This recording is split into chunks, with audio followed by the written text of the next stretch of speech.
Welcome to Magpie Stories for original narrations, classic tales retold, and writing tips. I hope you have a pleasant time listening.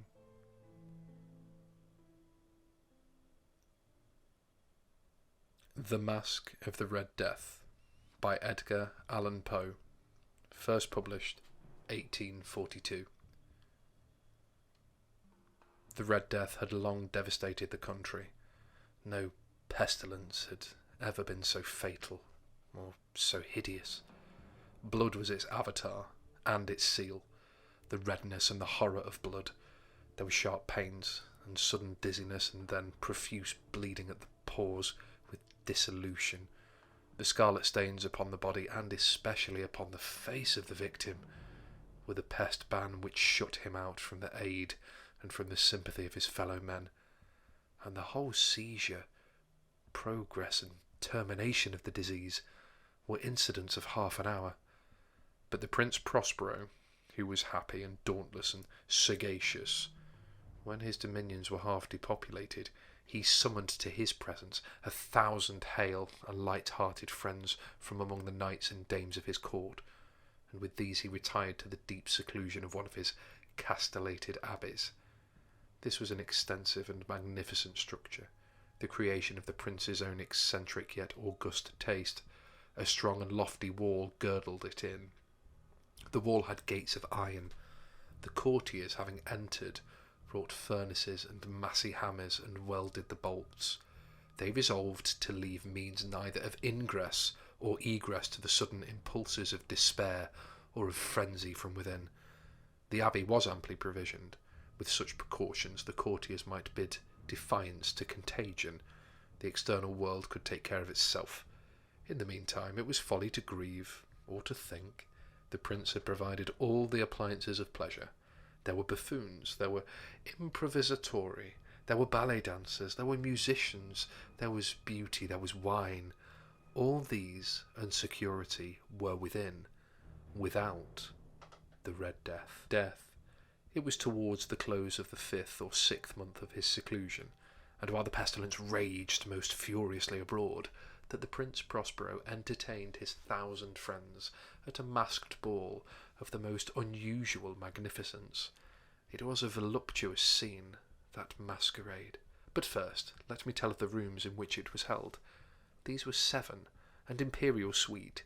In many palaces, however, such suites form a long and straight vista, while the folding doors slide back nearly to the walls on either hand, so that the view of the whole extent is scarcely impeded. Here the case was very different, as might have been expected from the Duke's love of the bizarre. The apartments were so irregularly disposed that the vision embraced but little more than one at a time. There was a sharp turn at every 20 or 30 yards, and at each turn a novel effect. To the right and left, in the middle of each wall, a tall and narrow Gothic window looked out upon a closed corridor, which pursued the windings of the suite. These windows were of stained glass, whose colour varied in accordance with the prevailing hue of the decorations of the chamber into which it opened. That at the eastern extremity was hung, for example, in blue, and vividly blue were its windows. The second chamber was purple, its ornaments and tapestries, and here the panes were purple. The third was green throughout, and so were the casements.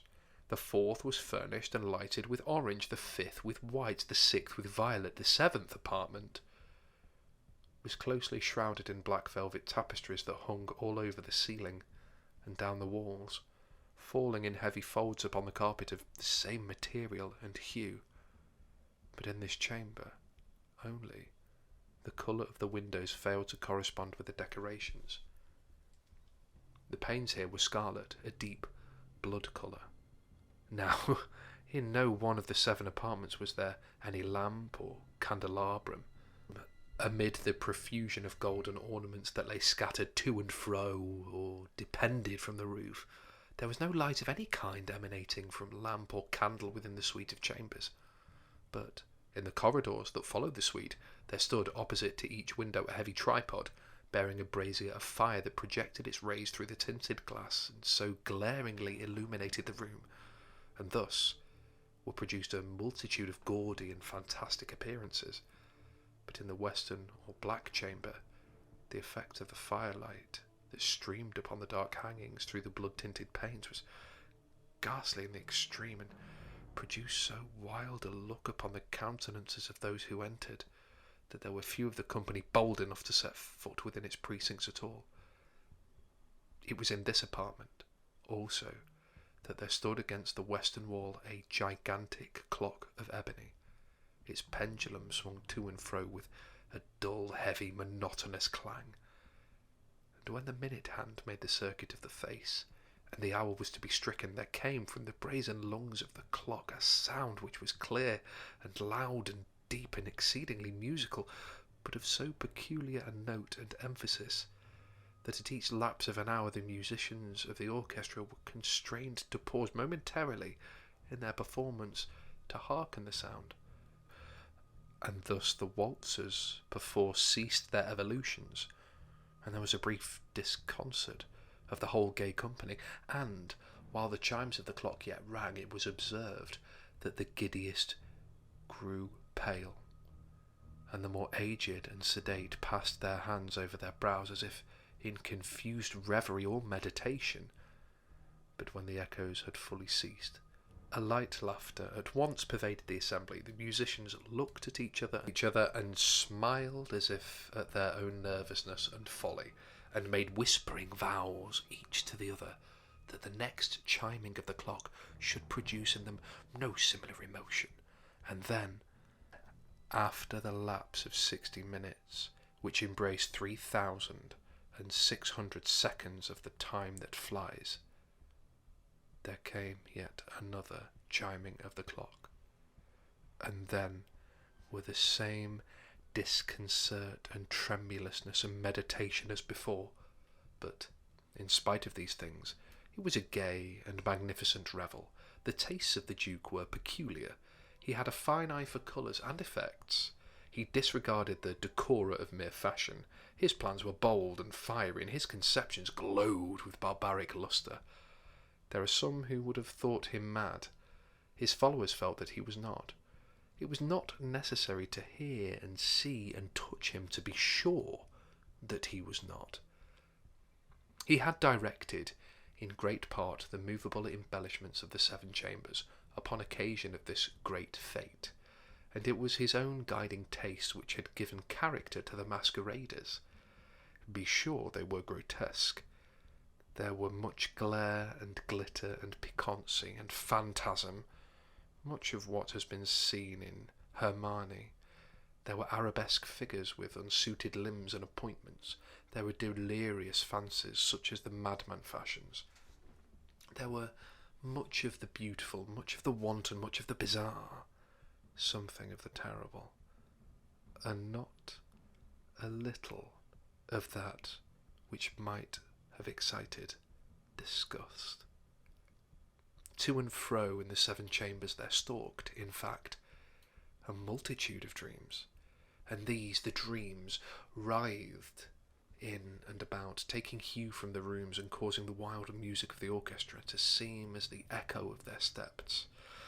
And anon there strikes the ebony clock which stands in the hall of velvet, and then, for a moment, all is still, and all is silent, save for the voice of the clock.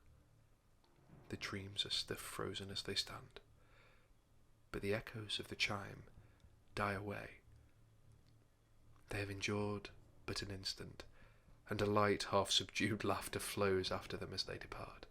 And now again the music swells, and the dreams live and writhe to and fro more merrily than ever, taking hue from the many-tinted windows through which stream the rays from the tripods. But to the chamber which lies most westwardly of the 7, there are now none of the maskers who venture, for the night is waning away, and there flows a ruddier light through the blood-coloured panes, and the blackness of sable drapery appalls. And to him whose foot falls upon the sable carpet, there comes from the near clock of ebony a muffled peal, more solemnly emphatic than any which reaches their ears who indulge in the more remote gaieties of the other apartments. But these other apartments were densely crowded, and in them beat feverishly the heart of life, and the revel went whirlingly on until at length there commenced the sounding of midnight upon the clock. And then the music ceased, as I have told, and the evolutions of the waltzes were quieted, and there was an unnecessary cessation of all things before. But now there were 12 strokes to be sounded by the bell of the clock, and thus it happened perhaps that more of thought crept with more of time into meditations of the thoughtful among those who revelled, and thus too it happened.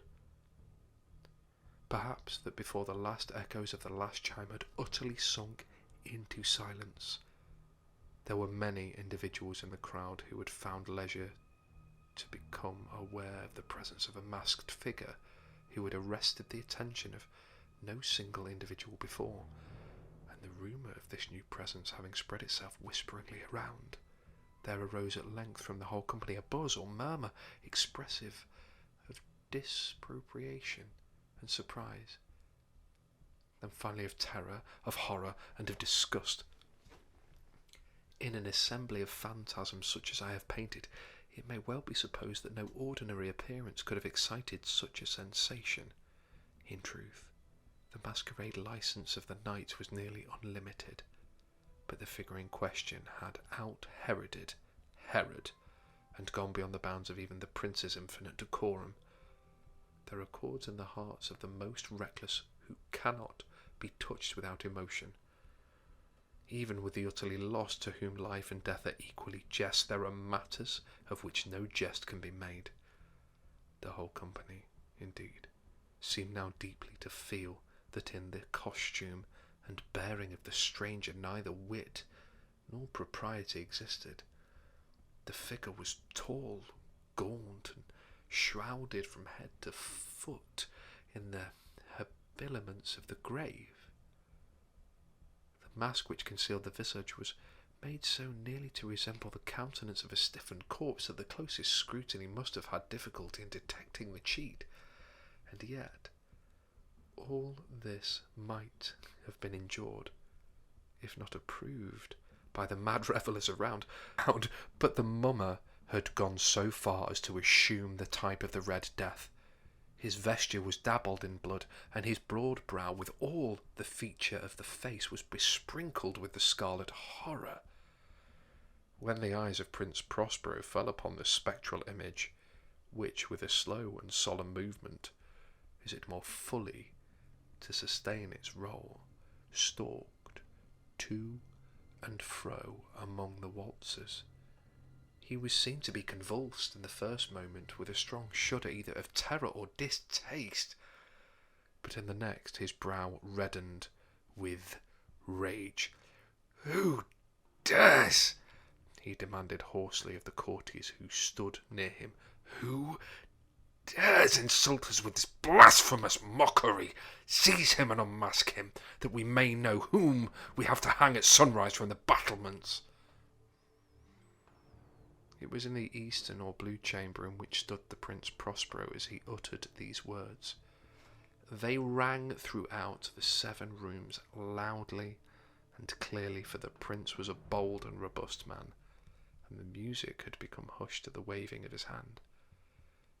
It was in the blue room where stood the prince, with a group of pale courtiers by his side.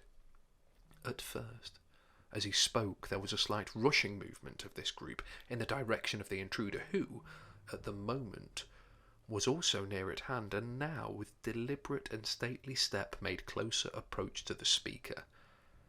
But from a certain nameless awe with which the mad assumptions of the mummer had inspired the whole party, there were found none who put forth hand to seize him, so that, unimpeded, he passed within a yard of the prince's person, and, while the vast assembly, as if with one impulse, shrank from the centres of the rooms to the walls, he made his way uninterruptedly, but with the same solemn and measured step which had distinguished him from the first, through the blue chamber to the purple, through the purple to the green to the orange, through this again to the white, and even thence to the violet. ere a decided movement had been made to arrest him. It was then, however, that the Prince Prospero, maddening with rage and the shame of his own momentary cowardice, rushed hurriedly through the 6 chambers while none followed him on account of a deadly terror that had seized upon all. He bore aloft a drawn dagger, and had approached in rapid impetuosity to within 3 or 4 feet of the retreating figure, when the latter, having attained the extremity of the velvet apartment, turned suddenly and confronted his pursuer. There was a sharp cry, and the dagger dropped gleaming upon the sable carpet, upon which instantly fell afterward, prostrate in death, the Prince Prospero. Then, summoning the wild courage of despair, a throng of revellers at once threw themselves into the black apartment, and seizing the mummer, whose tall figure stood erect and motionless within the shadow of the ebony clock, gasped in unutterable horror at finding the grave cerements and the corpse-like mask which they handled with such violent rudeness untenanted by any tangible form. And now was acknowledged the presence of the Red Death. He had come like a thief in the night, and one by one dropped the revellers in their blood-bedewed halls of their revel, and died each in the despairing posture of his fall.